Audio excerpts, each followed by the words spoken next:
May Yes, recognize, Majority Leader. yes, Mr. President, may recognize the distinguished lady senator, Senator Rizon Tiveros. Senator Ontiveros is recognized.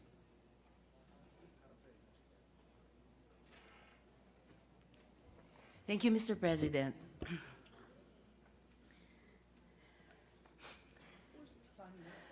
Mr. President, good sponsor. I actually have only two topics to ask about that are embedded in the proposed budget of the Department of Energy.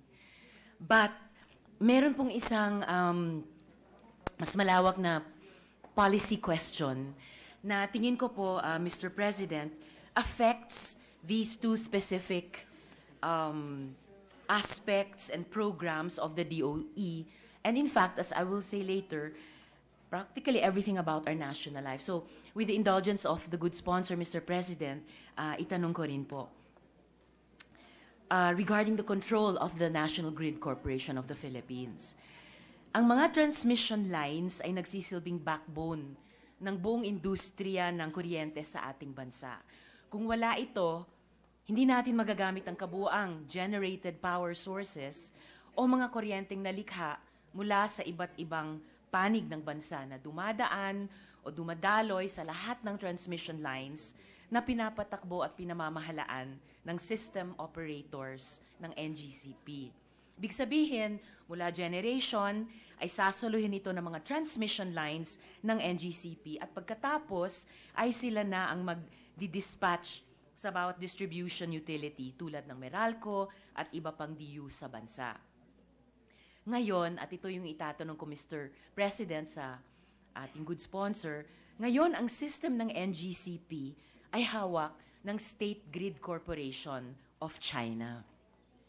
Batay na rin sa naganap na interpellation noong nakaraang November 13 during the budget deliberation dito sa Senado, kung saan ay nakasalang naman ang Department of National Defense, ay nagpahayag ng pangamba si Senador Ralph Recto, gayon din ang ating good sponsor si Senador Sherwin Gatchalian, at ang mga ito'y lumabas sa online news ng ABS-CBN, pangamba kaugnay ng papel ng NGCP at kasama na ang pag-assign sa mga Chinese individuals upang i-manage at i-operate ang tinatawag na system operations ng NGCP.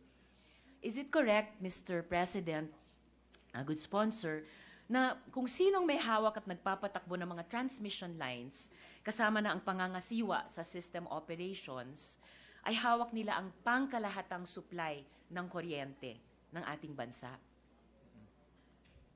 Thank you, Senator Risa.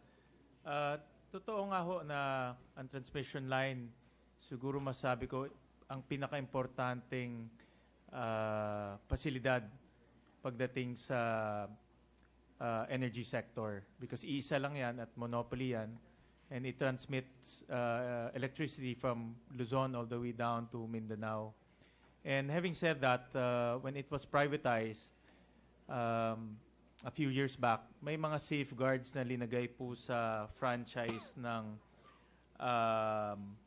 NGCP. And let me just mention a few of the safeguards. No? In the franchise, the President has a special right to temporarily take over and operate transmission grid during war, rebellion, public peril, calamity, emergency, disaster of peace and order. So meron siyang kapangyarihan na pwede mag-take over ng ating national grid. No? And then pangalawa po, hanggang 40% lang po ang pwedeng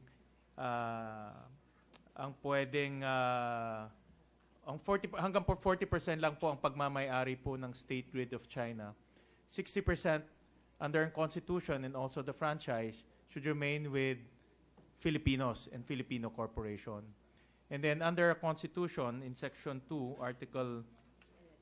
Section 11, Article 12, ang management should remain, management of public utilities in which the transmission line falls under, must remain with citizens of the Philippines. Ibig sabihin ho, in control and management should remain with Filipinos. So ito po yung mga ilan sa safeguards na built-in dito po sa transmission line po. I hear you, Mr. President, tungkol sa temporary right ng Presidente ng Republika to take over, tungkol sa management at control. Pero siguro kahit yung ganitong mga safeguards ay may aspetong capacity na babalikan ko sa isang tanong mamaya ng konti.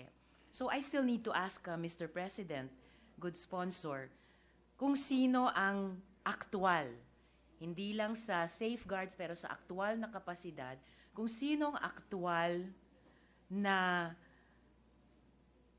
may control, nagmamanage, sila ang nasusunod. Sila ang magsasabi kung anong volume ng kuryente ang mapupunta sa anong lugar at maging kung anong oras ito gagamitin. So, very concrete, specific control questions. So, tama po ba ito, Mr. President, good sponsor? Kung sino ang may aktual na control at management ang siyang nasusunod?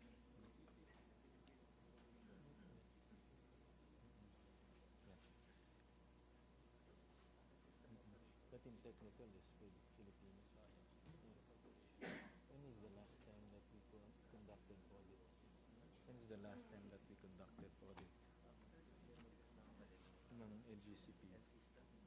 Oh, yung how do we assure okay.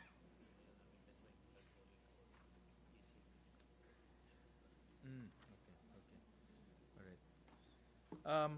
Mr. President, during my consultation with the Department of Energy and also with my consultation with this good secretary right now, ang control is with the Filipino company, no?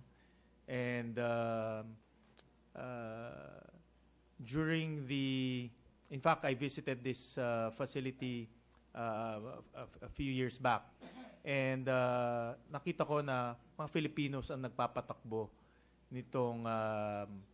nitong transmission line. And one of the safeguards na inilagay rin po sa franchise ay yung IPO, no?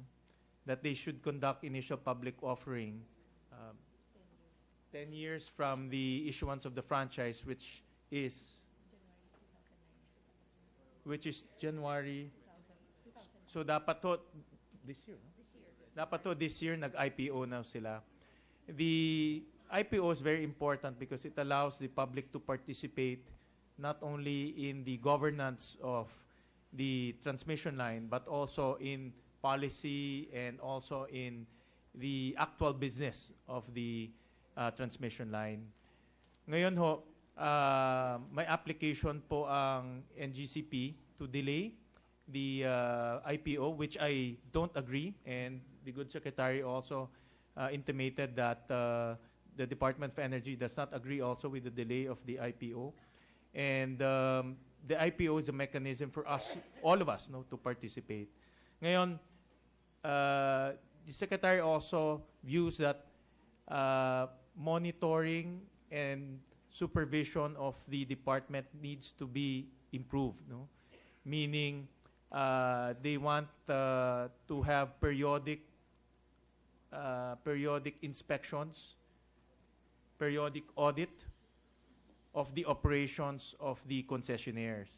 And yun po ang gustong hingiin ng Department of Energy, maybe through legislation, also through oversight, no? Since the privatization of the transmission was given birth by legislation through IPIRA, Congress has the power of oversight over the operations of NGCP. And the good secretary has intimated that he wants an oversight to be conducted, and DOE will present their findings as well as recommendation, assuring the public that Filipinos are indeed in control of the national transmission line. Mr. President, I'm glad to hear from the good sponsor na nakadalaw na sila sa facility na ito, sabi nila a few years ago, and I will return to that in a follow-up question later. I'm also glad to hear na sinabi mismo ng secretary ng department that monitoring and supervision needs to be reviewed at na meron silang tinitig ng periodic audit at saka inspections. Of course, we would also have wished that these periodic audits and inspections should have been provided for from the start sa isang napaka-critical na bahagi ng ating industriya at bansa.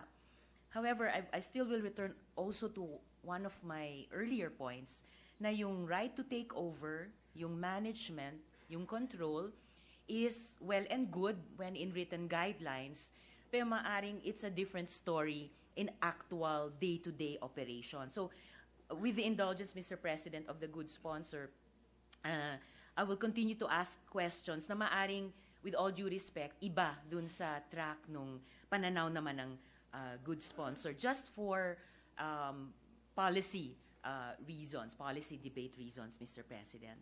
So, in this context, at least the way I describe it, Mr. President, in this context, good sponsor, this would not be just an ordinary business model we're talking about, but it would be, kung tama yung pananaw ko, it would be a serious national security concern, given China's recent behavior and hegemonic aspirations. Obviously, China is not just in the West Philippine Sea. She is also a part of our daily lives, every minute, every hour, every moment, as long as the system operations is, as I am trying to explore, as long as the system operations is controlled and managed by Chinese engineers by way of the NGCP and the State Grid of China. Indeed, it would be an enormous power because, Mr. President, good sponsor, it was recently reported that only foreign engineers are able to troubleshoot, operate and actually control the NGCP's power transmission network because of the currently installed remote monitoring and control system. It was also reported that because the manuals are in Mandarin, I'm guessing Mandarin, but the reports were in a Chinese language, because the manuals are in Mandarin, Filipino engineers are reportedly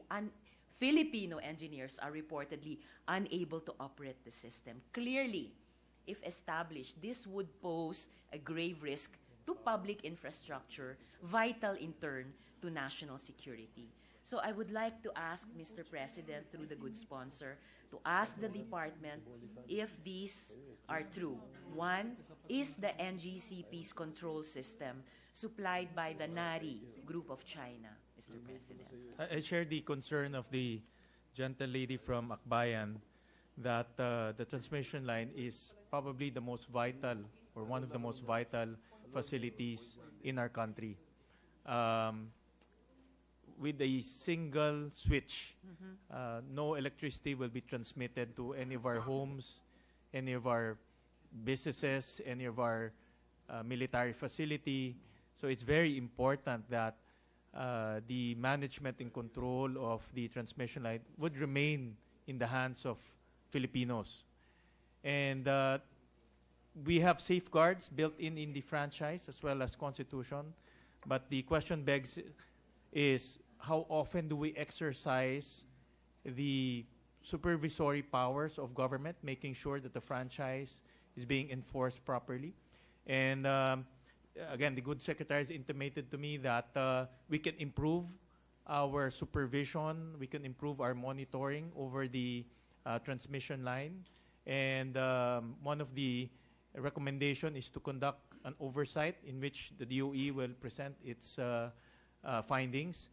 To be fair, Mr. President, Transco, which is the former owner of the transmission line, actually still the owner of the transmission line, but the former operator of the transmission line, is doing a lot of technical, regulatory, and financial audit. No? So hindi lang ho operations, hindi lang ho check nila yung kung sino po ang nagmamanage, kung hindi tinitingnan din nila yung regulatory, economic, and technical aspects. So rest assured that the government is on top of this concern, and I share the same concern with the good gentle lady from Akbayan. We will, through the joint oversight Joint Commission, Joint Congressional Energy Commission, we will conduct an oversight over the management and the situation of the transmission lines, Mr. President. Mr. President, I have full confidence in the intention of the good sponsor.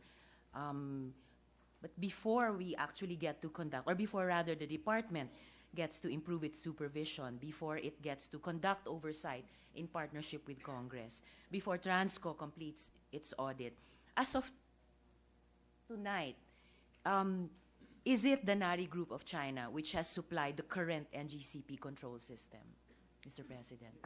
Yes.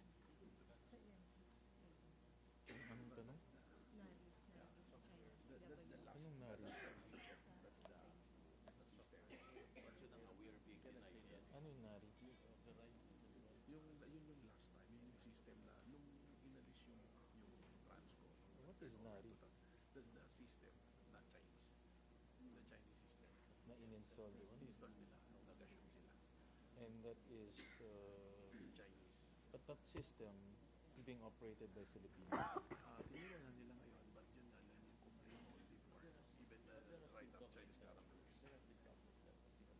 But the NARI is still installed system. I was informed by the president of Transco that you're correct. You're correct, Mr. President, that the system is the NARI system that was installed, Mr. President. Thank you, Mr. President. It's just a matter of fact, because we also know that the NARI Group supplied the same a control system to similar grids in Kenya, here in our own region, in Indonesia, in Thailand. So those countries' experiences may also be sources either of assurance for us or important cautionary lessons, depende sa sitwasyon. Mr. President, are the manuals and system interface from this control system supplied by the NARI Group, are the manuals and system interface in Mandarin or any other Chinese language? I was advised, Mr. President, that it was already translated in English, Mr. President. Translated into English. Thank you, Mr. President. So who exercises actual day-to-day control over our power transmission network? Who exercises control over the control system? Who use the manuals? Who operate the system interface? The day-to-day is Filipino. The employees of Transco were absorbed by NGCP, but initially kasi Yeah. Mr. President, I was advised that the current NGCP employees were former employees of Transco, no? And the concessionaire absorbed and hired former employees of the transmission company, Mr. President. So to date, Filipinos are in control of the transmission line, but Mr. President, much is desired to improve in terms of supervision of the transmission line, Mr. President, and those are the things that we will endeavor to do, of course, in cooperation with the Department of Energy, Mr. President. Thank you, Mr. President. It's good to hear that former employees of Transco, so presumably Filipinos, are part of the actual day-to-day control of our power transmission network. Are there new employees? Are there other employees and other non-Filipino employees in the NGCP today? Mr. President, to date, and this is an advice from the good secretary, that the Chinese were already, I think in the past there were Chinese that came to assist the transmission operator or the new transmission operator. This is NGCP. But to date, the managers and the operators are purely Filipino, Mr. President. Thank you, Mr. President. So are Filipino engineers able to operate the system?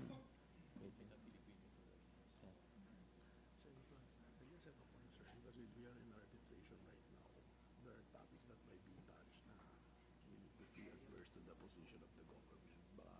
some of the questions na we don't have to answer. We have to discuss in a session. Ano naman to? More on, ano? No, but this is one of the issues. Yung ito tinulakan natin. Ano ba yung issue? Ang arbitration yun naman is just, ano, diba? It's just purely economic eh. No, there's also the issue of the anti-dumping. That's, well, Mr. President, I was advised that Filipino engineers are the ones managing the transmission line, Mr. President. There are no more foreign or Chinese or other foreign engineers who are operating the system today. The Chinese are limited to to board representation, Mr. President, because they own 40% of the concessionaire, Mr. President. So they are not physically, kumbaga kung pabrika ito, on the floor. Filipinos, Mr. President. It's all Filipinos. Thank you, Mr.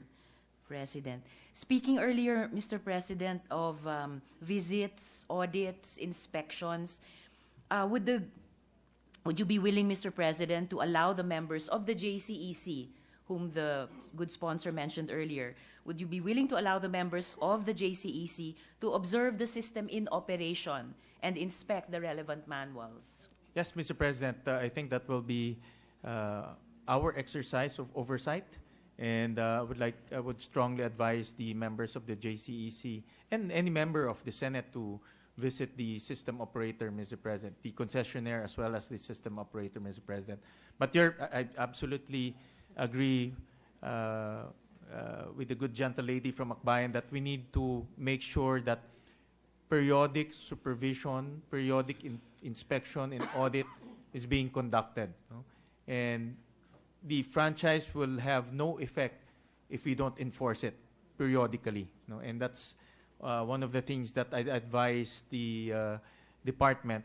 And they are also in agreement that we need to strengthen our audit and supervision over the transmission line, Mr. President. Thank you, Mr. President. Kanina po pinag-uusapan natin yung who exercises actual day-to-day control. Are Filipino engineers able to operate the system? Perhaps more importantly, Mr. President, is remote access to this system over the internet possible?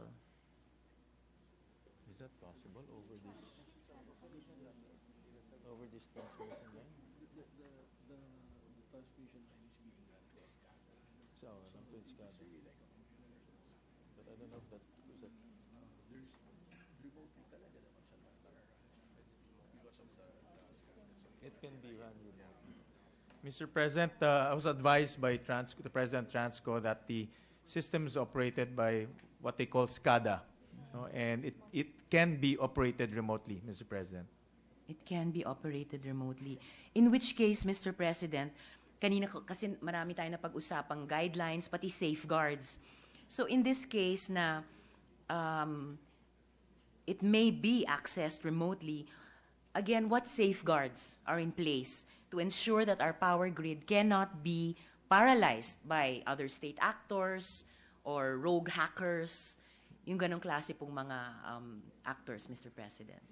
Mr. President, Transco conducts technical, regulatory, financial, and legal audit of NGCP. This is also in line with their concession agreement with NGCP, Mr. President. So the technical will include this type of audit, Mr. President. However, Mr. President, again, we have to make sure that this is being done periodically. And to the in fairness to Transco, they've hired technical people also to strengthen their technical audit of this of the transmission line, Mr. President. Alam naman po natin, Mr. President, kung ganong ka-advanced, arguably pinaka-advanced sa buong mundo, ang China sa ICT. So, yung mga technical safeguards po ba natin sa ngayon, yung mga technical guidelines po ba natin para hindi maparalisa yung power grid natin in the event of that kind of a scenario, will be able to protect us against our power system being taken down through remote access over the internet. Kasi baka Sa hardware, ang strength natin sa technical guidelines. What about on the software side, Mr. President?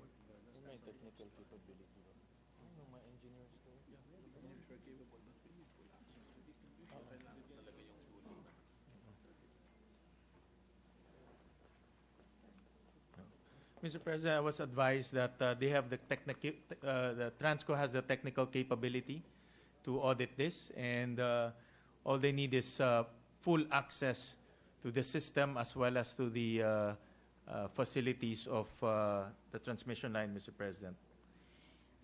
Well, I look forward to Congress being reassured by Transco na mayroon siyang sapat na technical ability. At sabi niyo, Mr. President, good sponsor, na as long as meron siyang full access. Does Transco have full access? Well, the President of Transco is telling me that they have limited access, Mr. President. And that is also one of the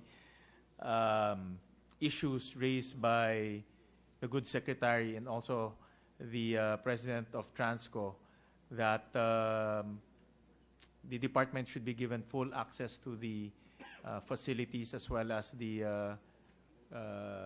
assets of the transmission line, Mr. President. I 100% agree with you, Mr. President. Bilang Pilipino, nire-resent ko na limited lang ang access ng ating department sa isang critical, masabi nyo pang central aspect ng ating power system. And as a Filipino legislator, I will work, Mr. President, with the good sponsor to assert this and to secure this for the department and Transco.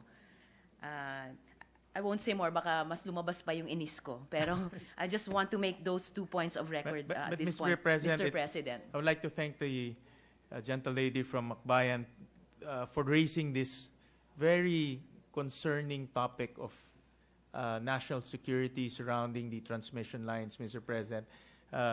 The energy family is in full force right now, including the regulator, the Energy Regulatory Commission. And I think we should employ all possible safeguards to make sure that Filipinos are in control, Filipino interest is being protected, and national security concern is covered 100%. Naglagay ho tayo ng safeguards doon, no? Inuulit ko ho yun. Pero kung hindi natin i-implement yan, wala rin pong mangyayari. And the whole energy family is here to make sure that Filipino interest is primordial, Mr. President.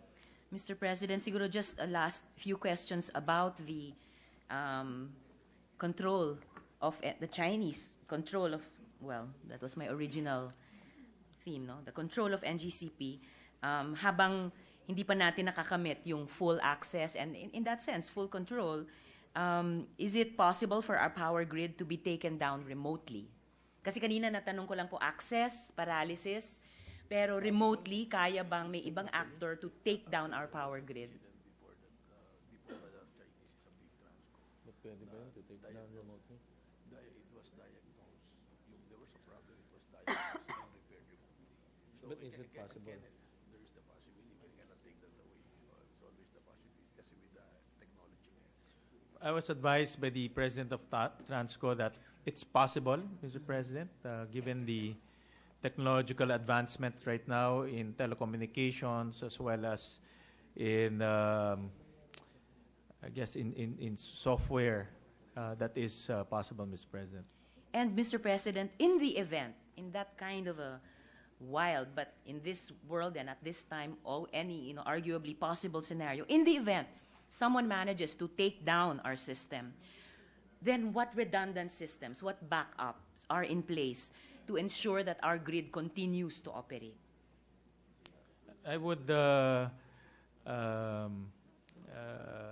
think that the provision of the President taking over and government taking over will now kick in, Mr. President. The franchise has very broad reasons for takeover. For example, in this case, disaster of peace and order, public peril. These are a few of the requirements for a presidential takeover of the facility, Mr. President. So in an event where the public is in peril, the President can exercise this provision in the franchise and take over the asset, Mr. President. Of course, Mr. President, kahit i-take over na ng Presidente yung grid natin, kung na-take down na siya, then parang in effect, there's nothing to take over. So, merong ba, kumbaga, nung bata pa tayo, nung magba-blackout, may mga generator, ganon. Merong, ano bang mga backup systems kung mayroon? To, kapag kahit may ma-take down yung system, kapag nag-switch ng switch ang Pinoy, sisindi pa rin ang ilaw, kahit hindi pa yung mas electricity-hungry appliances. At hindi nasa dilim dahil may nagsara ng switch sa Beijing o sa kung saan man. It was advised by the President of Transco. In fact, they've studied this type of possibilities, and I was advised that manual operation of the transmission line is possible, Mr. President. I see. So the takeover can happen, and the Transco, with their technical capability, can operate this manually, Mr. President. That would be very interesting to learn more about, Mr. But President. Mr. President, Yes, Mr. President. again, I thank you for raising this concern, and this is going to be an important topic during the GCEC meeting, and we will invite national security experts as well as the National Security Council to make sure that they have contingency plans, no? When this type of occurrences happen. Mr. President, with the permission of the good Yes, Mr. lady senator, Mr. President, the franchise that we approved, because I was a member of Congress and I was the chairman of the franchise committee when we approved the franchise of the NGCP. You have the power, government has the power on emergency situations to take over all assets and operations of Correct. NGCP. So if NGCP, through its owners or partners, decide to switch it off, with the help of the Philippine government, the DOE can take over those assets because it's a matter of national security. I want to put that on record. That is a section in their franchise that is allowed by law. So as long as we're not being invaded, the problem is if we're being invaded and they black us out, then that's a problem. If everybody is to defend themselves, including the armed forces, will have to fight air, sea, and land war. But in a situation where they just want to play around and close our electricity, the government can step in. They have the power under the franchise. Yep. Pwedeng bawiin yan sa kanila. Mr. President, let me just expand the comment of the good majority floor leader. In Section 5 of the franchise that the good majority floor was part of, Section 5, right of government. A special right is hereby reserved to the President of the Philippines in times of war, rebellion, public peril, calamity, emergency, disaster, or disturbance of peace and order, to temporarily take over and operate the transmission system and or the sub-transmission systems operated and maintained by the grantee, to temporarily suspend the operation of any portion thereof or the facility in the interest of public safety, security, and public welfare, or to authorize the temporary use and operation thereof by any agency of the government upon due compensation to the grantee for the use of the said transmission system and sub-transmission system and any portion thereof during the period when they shall be so operated, Mr. President. So there's a very explicit and quite broad power to take over of government, Mr. President. Mr. President, I'm reassured by the good sponsor and as well by the good majority leader about these provisions. Of course, it's funny that the majority leader should have mentioned invasion. Siyempre, yung invasion, pwedeng mangyari naman yun, not just in one fell swoop. Pwedeng unti-unti, no? Just saying. And siyempre, yung kahirapan kapag hindi galing sa labas yung banta sa isang system, say a power system.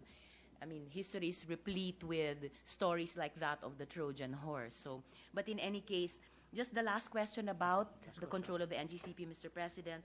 In that kind of scenario na kailangan nating mag-manual operate ng transmission line dahil na-take down yung system natin remotely through the internet, how long would it take to get the grid back up in this kind of scenario, Mr. President?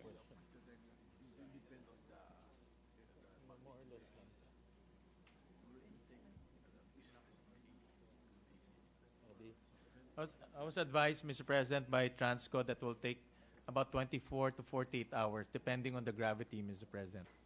Through manual operation, Through Mr. manual President, operations, Mr. 24 to 48 hours. Not bad compared to what we suffered in the 1990s. Pero syempre, ayaw nating umabot sa ganyang sukdulang sitwasyon. And again, Mr. President, Opo. in fairness to Transco, they've been exercising their ownership and supervisory powers over the concessionaires, not only through the financial requirements, but also technical, economic, regulatory, and legal aspects of the transmission line, Mr. President. Subukan na lang siguro natin, Mr. President, dagdagan pa yung ganyang mga guidelines, yung ganyang mga safeguards, kahit pa parang medyo belatedly, pero para mas i-secure yung ating energy and national security. So, Mr. President, just two brief topics that are explicitly embedded in the proposed budget of the department. Una po tungkol sa affordability of power at yung competitive selection process, which in fact, Mr. President, the good sponsor championed here in a recent legislation in the Senate. The EPIRA was intended, among others, to provide consumers with access to affordable electricity. Section 23 of the EPIRA requires that distribution utilities supply electricity to their captive markets at the least possible cost. In a successful pilot program implemented by electric cooperatives, and the majority leader is a champion of those, a program implemented by electric co-ops to bid out their aggregated demand, 150 to 300 megawatts, resulting in the lowering of their generation contract prices. Subsequently, the department issued their circular number DC 2015-06-0008, mandating all distribution utilities to undergo competitive selection process in securing power supply agreements. Similarly, joint ERC-DOE Resolution Number 1 enjoins all DUs to conduct a CSP in the procurement of power for their captive markets. Meralco is the largest DU in the country and is said to enjoy a comparative advantage due to economies of scale. People have in the power industry alleged that Meralco has benefited from sweetheart deals over the years due to provisions in the EPIRA allowing cross-ownership. So sa madaling salita, Mr. President, good sponsor, magkano na po sa aktual, magkano na ang ibinaba ng presyo sa generation charge, lalo na sa mga consumer ng Meralco na pumapasan mula sa napakataas na presyo ng kuryente? Alinsunod na rin sa nabanggit ng mga kautusan ng DOE at maging a joint resolution nila sa ERC. So, magkano na po talaga ang presyo ng kuryente ngayon?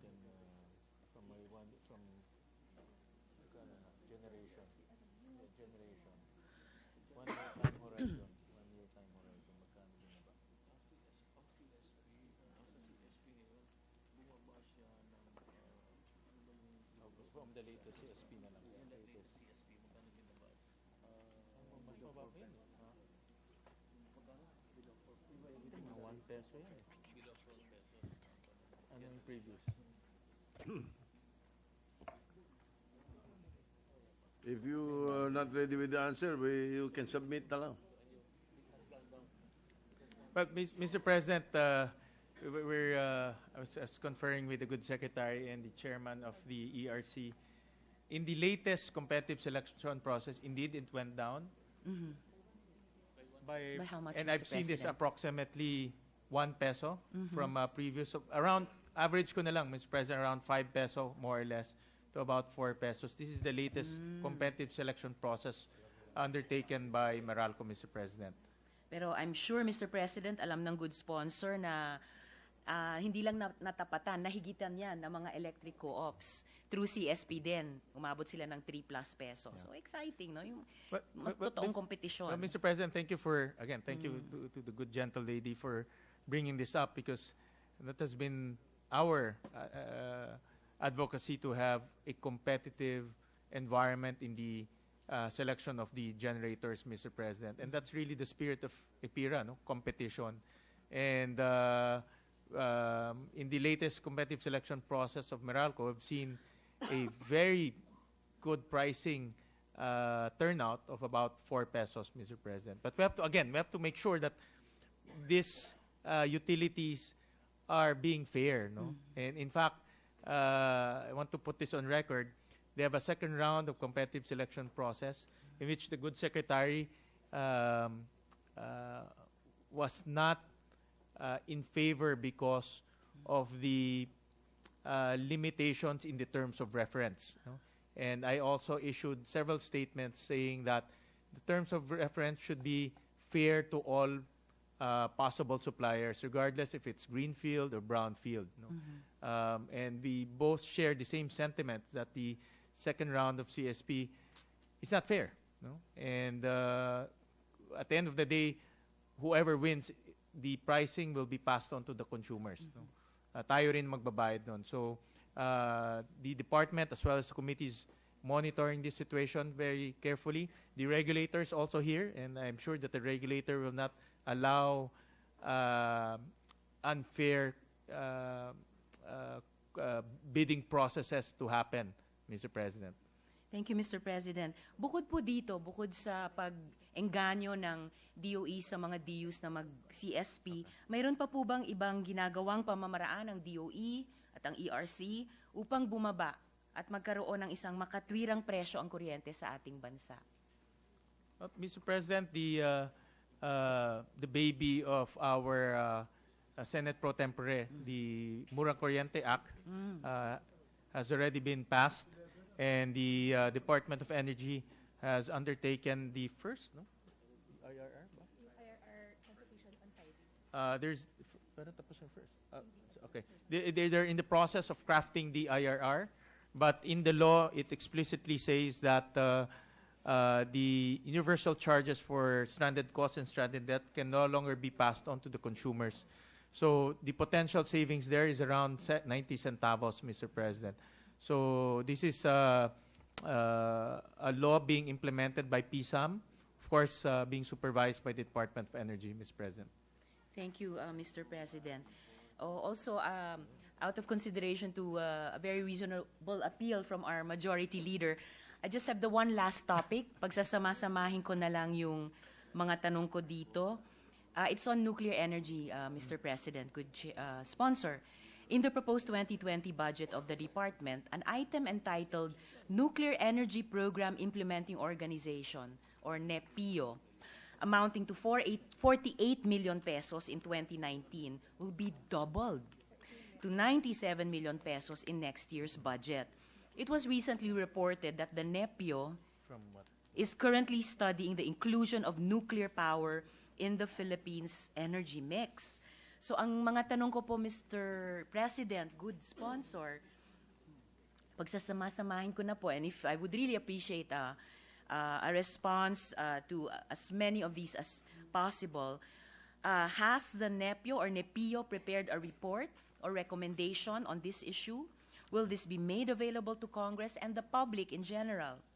How much from the said doubled amount of budget will be devoted to recommend a well-studied nuclear power generation as an option or alternative source of energy? Data gathered from the DOE as of 2018 that we have a potential capacity of about 31,635 megawatts coming from different renewable energy sources. So why are we pursuing nuclear energy? Ito na po ba ang ating trajectory? Why are we pursuing nuclear energy when there is that abundance of renewable energy throughout the country, 31,000 plus megawatts? And finally, Mr.